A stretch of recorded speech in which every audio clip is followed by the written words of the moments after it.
Y bueno, primero que nada comenzaremos con el análisis de componentes principales, el cual lo haremos en Python.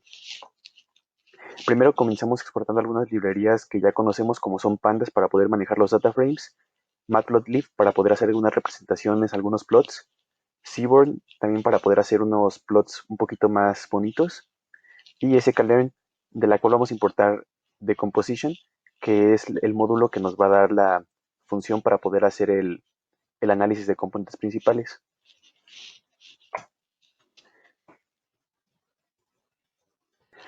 Posteriormente lo que queremos hacer es leer nuestros datos. En este caso nuestros datos los tenemos en el archivo 2kratings.csv. Entonces los leemos y vamos a verlos. En este caso vamos a trabajar con datos de estadísticas de jugadores de básquetbol obtenidos de este videojuego, que es el videojuego oficial de la NBA. Entonces, como podemos ver, tenemos el nombre del jugador y tenemos cada una de las calificaciones que se le da de acuerdo a cada uno de estos aspectos a evaluar. Entonces, por ejemplo, podemos ver que este jugador tiene un 76 en close shot, un 60 en mid-range shot, un 74 en 3 puntos, y todas estas estadísticas están calificadas y así con 100 jugadores. Y bueno, al final lo que queremos es poder representar esto en una gráfica dos-dimensional o tres-dimensional para poder ver de una manera gráfica y lo más acertado posible la representación de estos datos, ya que representarlos de esta forma pues no se puede, se tiene que a fuerzas bajar la dimensión. Y es lo que queremos hacer ahora con el análisis de componentes principales. Así que el primer paso para realizar este análisis de componentes principales es eliminar la columna de jugador, ya que solamente nos interesan los datos numéricos. Entonces lo que hacemos es este comando en el cual hacemos data.drop, el nombre de la columna, el axis 1 indicando que es de las columnas, y inplaceTrue para que se realice en ese mismo data frame. Listo, ya se eliminó esta columna, incluso podemos verlo. Bueno, si es que ya la habían eliminado antes. Entonces, más bien tendría que poner otra y data. O sea, ya se eliminó. Este error me salió porque primero la corrí, se eliminó, y luego al intentar correrlo otra vez, pues me dice que es error porque no encuentra esta columna, y tiene sentido porque ya la había eliminado antes. Pero bueno, ignoremos este error que ya supimos por qué fue. Entonces, hasta este momento tenemos este data frame en el cual ya no está el nombre del jugador y tenemos puros atributos numéricos con los cuales podemos empezar a trabajar. Y bueno, para empezar el análisis factorial lo que tenemos que hacer es asignar a una variable esta línea de código, que en este caso a esta variable le estamos asignando este objeto que viene del módulo que importamos de sklearn, que fue de composition, y estamos llamando este objeto o esta clase que es PCA. Y posteriormente, pues aquí en esta siguiente variable le asignamos los datos a este anterior objeto. Y listo, ya quedó. Ahora lo que queremos hacer es generar un data frame para poder observar pues qué es lo que hizo realmente.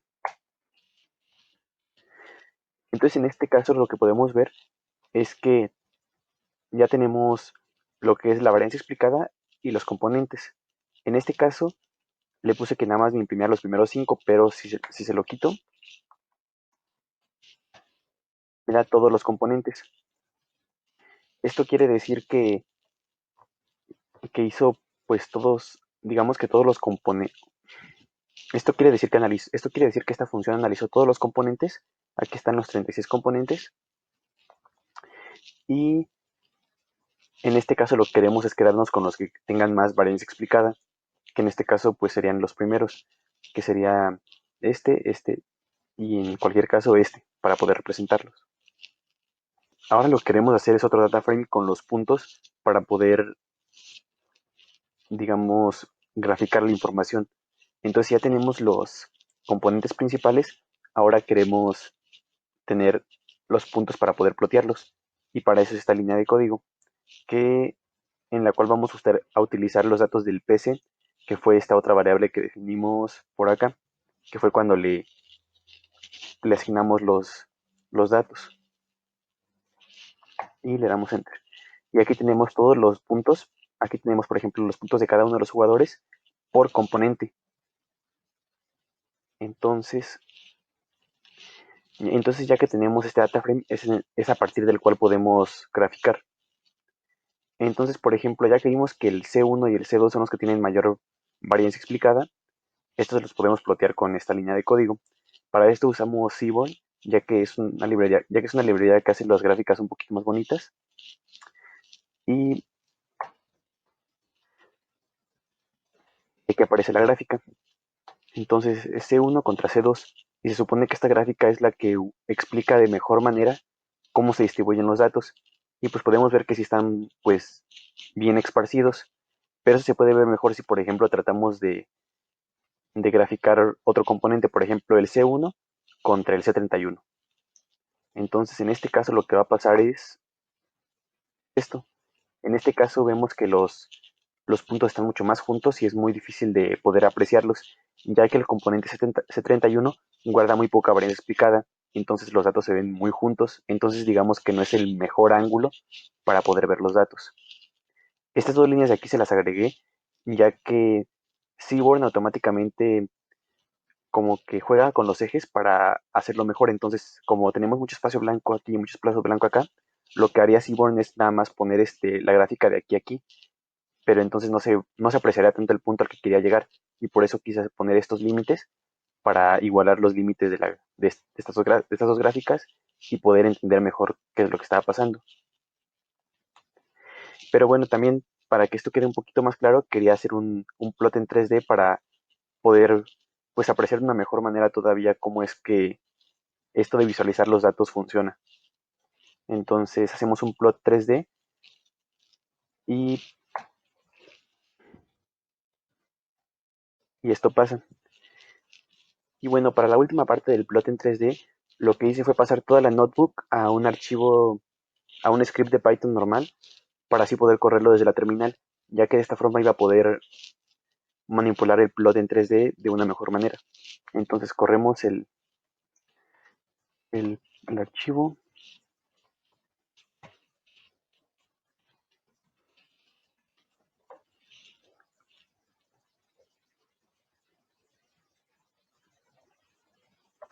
y esperamos a que salga el plot. Y aquí están, eso es a lo que quería llegar. Aquí como vemos podemos ver que está graficado C1 contra C2, que son los componentes principales, como ya vimos por el análisis, y el C31, que es un componente que tiene muy poca varianza. Entonces, por ejemplo, suponiendo que quisiéramos ver estos datos, podríamos verlos de diferentes ángulos. Entonces, por ejemplo, podríamos ver C1 contra C31.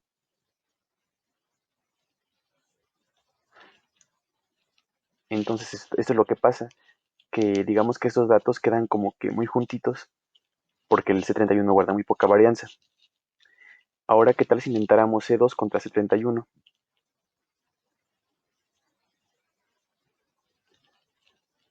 Pues pasa lo mismo, o sea, como que el C31 es el que está causando el problema, pero entonces también hay otra forma de ver los datos que es desde arriba, que es C1 contra C2. Y aquí vemos cómo los datos se van esparciendo mucho más. Y pues ya aquí es obvio como si esta es la mejor manera de ver los datos. Aunque de hecho pues hay una infinidad, ¿no? O sea, se podrá ver como poquito así o poquito así, pero pues bueno, esto ya no tiene sentido porque para eso sacamos los eigenvalores y el análisis de componentes principales. Entonces digamos que estos ya son los componentes principales, por eso nada más hay, pues en este caso, como tres formas de verlo. Pero bueno, quería mostrar este tipo de gráfica para que vean pues más o menos la idea de los componentes principales, que es como la manera la mejor, digamos que es como el mejor ángulo de poder ver los datos, ya que viéndolo de esta forma, desde arriba, como les dije, pues como se llegan a apreciar mejor los datos, y si nada más tuviéramos que elegir, y si nada más pudiéramos elegir dos ejes para poder graficar, pues sería mejor graficar con estos dos, más que con el C31, que todo quedaría pues prácticamente en una línea. Así, ahí se volteó. Y bueno, ahora sí lo que nos vamos a enfocar un poquito más en este video es en el análisis factorial. En este caso, no profundicé tanto en análisis de componentes principales porque creo que es un tema un poco más sencillo y que se vio de mejor manera en clase. En este caso, el análisis factorial siento que es un poco más complejo de tanto de entender como de realizar y pues por eso en este video me voy a enfocar más en eso. Para mi proyecto lo quise hacer el análisis factorial en R, ya que, ya que nuestro compañero Lalo nos hizo el favor de implementarlo en Python, así que más bien ahorita para enriquecer un poco más la clase, quise poder implementarlo en R y mientras lo implementaba me di cuenta de varias cosas muy interesantes que se pueden hacer en R y que quiero mostrarles también en este video. Y pues bueno, lo que hice en este caso fue generar una libreta de R, entonces lo único que les voy a mostrar es la libreta, pero pues quería que vieran que sí, efectivamente la hice yo y aquí está todo el código que hice. Y bueno, pues esta libreta que hice en R, entonces, pues lo primero que queremos hacer es leer los datos y esto se hace pues de esta forma. Y vamos a trabajar con los mismos datos que trabajamos para hacer el análisis de componentes principales. Y bueno, lo que quiero que tengan en mente para este análisis factorial es que lo que busca esto es generar factores de los cuales dependan o se correlacionen mucho con las variables observadas, pero a diferencia de los componentes principales, son factores que no están ahí mismo. Entonces, pues bueno, a lo que quiero llegar es que tengan mucho en mente que lo que queremos es encontrar, digamos, variables diferentes que se correlacionen mucho con las que ya tenemos. Entonces tenemos variables como tiro de cerca, tiro de media distancia, tiro de 3 puntos, tiro libre, short IQ, acceleration, strength, vertical, estamina, hustle. Tenemos muchas variables y todas esas las queremos encontrar otras que se correlacionen mucho con estas. Ok, entonces teniendo eso en cuenta, pues podemos continuar. Entonces ya que tenemos este data frame con los datos que leímos, pues de nuevo solamente queremos las columnas numéricas, así que nada más nos vamos a quedar con aquellas que tienen datos numéricos. Y pues sí, aquí vemos que ya se le quitó la columna de plebe, como en el anterior análisis. Y ahora vamos a generar la matriz de correlación, ya que de ahí podemos partir para hacer el análisis factorial. Para obtener la matriz de correlación se hace de esta forma en R. Simplemente le asignas a una variable la función core y dentro el data frame con, con los datos a partir de los cuales quieres sacar la matriz de correlación. En este caso queremos sacar la matriz de correlación de este data frame y se va a guardar en esta variable. Y bueno, aquí les puse un screenshot de la matriz de correlación que se genera. Como podemos ver, pues es una matriz de 36 por 36, entonces sale un poquito cortada, pero pues aquí se puede ver que claramente es una matriz de correlación porque todos los datos están estandarizados y aquí la diagonal es de 1. Y bueno, este es nada más un ejemplo de lo que se les generaría a ustedes. Ahora queremos importar la librería que nos va a ayudar a hacer el análisis factorial. En este caso la librería se llama Scikit o algo así. Y bueno, pues simplemente la importamos de esa forma. Ahora, mientras investigaba un poco de cómo hacer el análisis factorial en R, con lo que me topé y que es muy interesante, es que generalmente antes de hacer un análisis factorial, lo que se hace es un test KMO, que es la prueba Kaiser-Meyer-Olkin. Esta prueba lo que nos dice básicamente es qué tan adecuados son las variables para hacer el análisis factorial. Y bueno, me animé a hacer esta prueba porque en R es muy sencillo. Nada más le pones KMO y el data frame que contenga la matriz de correlación de los datos. En este caso, ¿se acuerdan que estaba en dfcore? Entonces nada más le ponemos KMO df correlación. Y ya, cuando efectúas esta línea, lo que nos devuelve es todo el análisis toda esta prueba de Kaiser-Meyer-Olkin. Y bueno, aquí mismo como podemos ver es una prueba de factor adequacy y lo que te regresa es un MSA que significa, es el Measure Sample Adequacy, que básicamente es una medida de qué tan adecuada es la muestra. Entonces, en general, el MSA general nos dio de 0.87. Es un MSA muy bueno. Eso significa que nuestros datos son muy adecuados para poder hacer un análisis factorial en general. Pero también esta prueba nos regresa un MSA para cada una de las variables. Entonces vemos que, por ejemplo, algunas variables como el layup tienen 0.90. Esto quiere decir que son muy adecuadas para ese análisis, mientras que otras, por ejemplo, el close shot de 0.59, perdón, se me cortó la grabación. Pero bueno, como decía, hay algunas variables que son más adecuadas y otras que son menos adecuadas.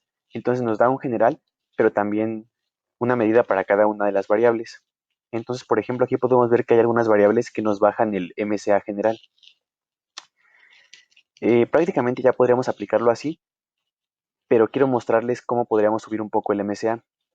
Entonces, en este caso, lo que voy a hacer es que voy a quitar todas las variables que tengan un MSA menor a 0.7.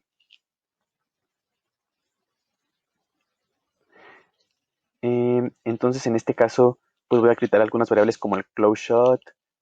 eh, Me parece que también el hustle. ¿Dónde está? Esa también la voy a quitar. Y de esta manera, después de quitarlas, voy a volver a hacer el KMO para ver si subí un poco el MSA general.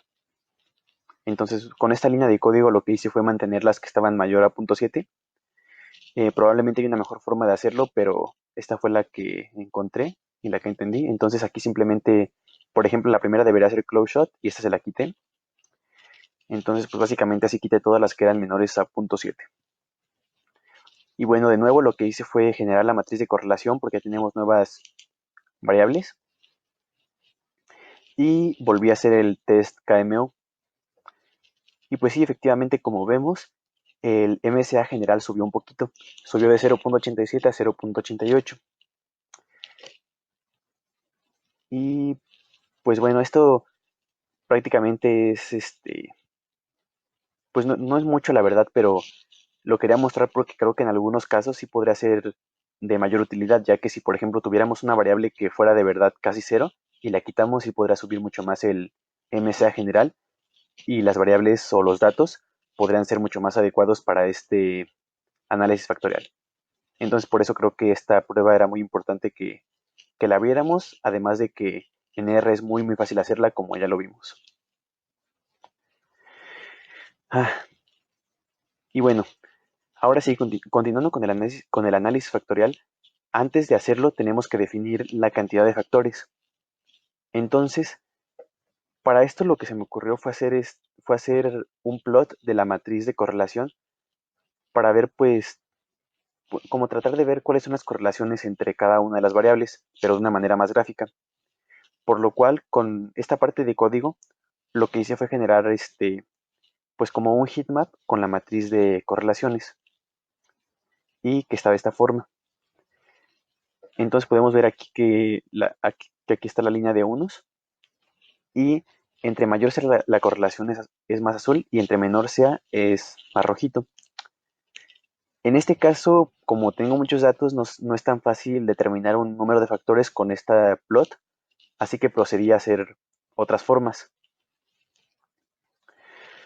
Y bueno, como no pude definir el número de factores a través del plot anterior, lo que voy a tratar de hacer ahora es otra técnica, la cual consiste en hacer un análisis exploratorio de factores. Esto se hace con la siguiente función, que es la función FA. Esta función es una que se encuentra dentro de la librería que exportamos anteriormente, la de Scikit. Entonces lo que hacemos es definir primero un número de factores. En este caso definí aleatoriamente 8, ya que solamente es que digamos que esta función lo que hace es el análisis factorial, pero también lo hace de una manera exploratoria. Entonces nos da muchos datos que posteriormente nos pueden ayudar a decidir cuál es la mejor cantidad de factores. Ahorita lo voy a explicar de una mejor manera. Pero bueno, entonces simplemente definimos el número de factores, el número de barras, el número de variables, perdón, y en este caso vamos a asignar este análisis a una variable. Y pues esta función nada más toma como parámetros primero la matriz de correlación, el número de factores que queremos para el análisis y la rotación. Esto es muy interesante. Podemos especificar la rotación y si checamos la documentación, vemos si checamos la documentación, podemos ver que en la rotación podemos especificar muchas diferentes rotaciones, incluso algunas que todavía no conozco. Por ejemplo, primero que nada podemos especificar que no haya ningún tipo de rotación, que sea como lo primero que vimos en clase, o sea, simplemente pues, quedarnos con el primer resultado. Aunque también podemos especificar Varimax, Quartimax, Ventler T y Geomin T. Esas primeras cuatro son rotaciones ortogonales, las que vimos que mantienen el ángulo de 90 grados. Mientras que también podemos especificar algunas otras rotaciones como Promax, Oblimin, Simplimax, Ventler Q, Geomin Q o Cluster, que son rotaciones posibles oblicuas. Y es muy importante especificar qué tipo de rotación quieres porque la rotación de Foul es una rotación oblicua. Entonces en este caso quise hacer una rotación Varimax porque pues, fue la que trabajamos en clase y la que analizamos un poquito más. Pero pues es interesante ver todos los tipos de rotaciones que pueda haber y no entiendo cuál es la diferencia entre, por ejemplo, Varimax o Quartimax, pero pues probablemente después lo busque. Y asimismo también en la función tienes que especificar el FM, que es el Factoring Method. En este caso el default es MinRes, que es el mínimo residuos, que es la manera en la que hace la factorización o que se eligen los mejores factores. Aunque también hay otros métodos como es el WLS, que hará un mínimos cuadrados pesado. También está el GLS, que hace un mínimos cuadrados pesados generalizado. No entiendo cuál es la diferencia. Y también está el PA, que es Principal Factor Solution. Y también está el ML, que es el que estamos usando ahorita, que es el de Maximum Likelihood. Y bueno, como ya vimos, hay muchas formas en las que se puede variar esta función. Y en este caso lo que vamos a hacer va a ser que vamos a utilizar la rotación Varimax y el método de factorización Maximum Likelihood. Y bueno, ya ejecutamos esta línea y vamos a ver qué tiene nuestra variable factores, que es en la que hicimos el análisis exploratorio. Y pues primero nos regresa nos regresa este data frame que tiene las correlaciones entre cada uno de los factores con cada una de las variables. Pero bueno, lo que nos importa en este análisis o con lo que nos podemos guiar para definir un número de factores, o bueno, un número de factores más correcto, es en esto, ya que aparte nos muestra la proporción de varianza explicada de cada uno de los factores. Entonces, por ejemplo, vemos que el ML1 tiene 0.21, o sea, tiene 21% de la varianza explicada. Luego el siguiente factor tiene 20%, luego tiene el 9 y ya van bajando. Entonces, a partir de aquí, pues yo podría decir más o menos como con cuántos factores me podría quedar. Y pues en este caso yo diría que me podría quedar como con unos 4 o 5. Entonces, es esta manera que hacer este análisis exploratorio nos puede ayudar para definir un número de factores.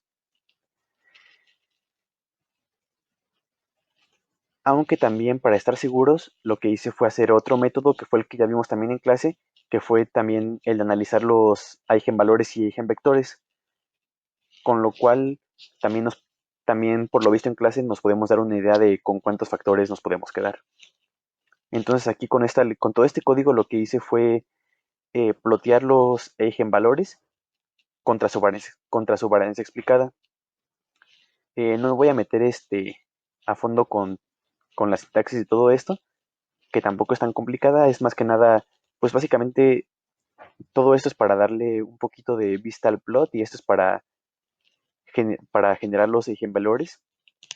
Entonces no me voy a meter a fondo en eso, pero al final con esto obtenemos un plot del el número de eigenvalores contra su varianza explicada. Entonces podemos ver que el primer eigenvalor nos da un 41% de la varianza explicada. Luego el segundo nos da un 55 acumulado con esto. Y así. Entonces podemos ver con este plot que con 5 factores ya nos quedamos con el 80% de la varianza explicada. Entonces, Digamos que uniendo el análisis anterior con este análisis, yo puedo decir que ya que con 5 factores me puede, pues es suficiente o es un número viable. Entonces por eso voy a hacer ahora el análisis factorial, pero ya estoy seguro que con 5 factores. Y bueno, entonces volvemos a hacer lo mismo, pero ahora ya sí con 5 factores. Y volvemos a correr la misma línea.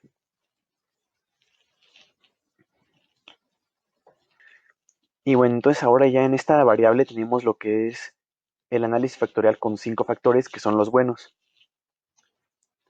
Ahora, algo muy interesante que me topé, ahora también algo muy interesante con lo que me encontré al momento de hacer este análisis factorial en R, es que se puede crear un plot muy interesante a partir de esto. Entonces, para esto ocupamos estas dos librerías para poder hacer el plot que les mencioné. Entonces, con todo este código, lo que hacemos es generar este data frame que lo que contiene es la variable, el factor y el valor que tiene que ver con la correlación que tiene con ese factor. Entonces, por ejemplo, vemos que el mid-green shot con el factor 1 tiene esta correlación. Y, por ejemplo, podemos ver que la fuerza con el factor 1 tiene muchísima correlación. Entonces, si nos vamos más adelante, se empiezan a repetir las variables. Ahora el mid-range shot con el factor 2 tiene tanta correlación y así. Entonces, digamos que tenemos todas las variables contra todos los factores. ¿Y esto para qué nos sirve? Para crear el plot que les menciono más adelante. Y bueno, ese es el plot que les mencionaba. Entonces, ahora simplemente seguimos haciendo el plot con las siguientes líneas. Básicamente, con las siguientes líneas, lo que hacemos es generar el plot y obtenemos esto. Esa es una gráfica que nos muestra la correlación de cada variable con cada factor. Y eso se me hizo muy interesante porque se me hace muy vistoso y podemos ver de manera muy clara qué variable iría con qué factor. Entonces, podemos ver, por ejemplo, que el vertical con el factor 1 casi no tiene correlación, con el factor 2 tiene mucha, con el factor 3 tiene como, pues hay poquilla, con el factor 4 casi no tiene y con el factor 5 también tiene muy poquita, entonces iría con el... Entonces, esta variable básicamente está muy correlacionada con el factor 2 y muy poco correlacionada con los demás. Y eso lo queremos en las variables. Y bueno, como vemos, esto pasa prácticamente en casi todas las variables que están muy correlacionadas con alguno y muy poco correlacionadas con nosotros. Y esto es muy, muy interesante, ya que esto no pasa siempre, pero en nuestro caso pasa porque hicimos el test de KMO. Entonces, como hicimos el test de KMO y nos dio un buen score, pues pasa esto, porque digamos que el caso idóneo es que una variable tenga mucha correlación con un factor y con los demás tenga pues, prácticamente nula. Entonces, pues como les digo, no pasa siempre, pero para eso se hace un KMO para checar con qué variable sí podría pasar eso. Entonces, como lo hicimos y vimos que las variables tienen mucho score en ese test, pues esto pasa en la mayoría de los casos. Por ejemplo, también aquí en fuerza vemos que tiene mucha correlación con el factor 1 y con los demás pues prácticamente tiene nula. Y pues, no sé, se me hizo muy bonito este plot, ya que se me hace muy, muy, muy gráfico y podemos ver claramente cómo es la correlación de las variables, no solamente con un factor, no solamente con el factor que es, sino con todos los demás.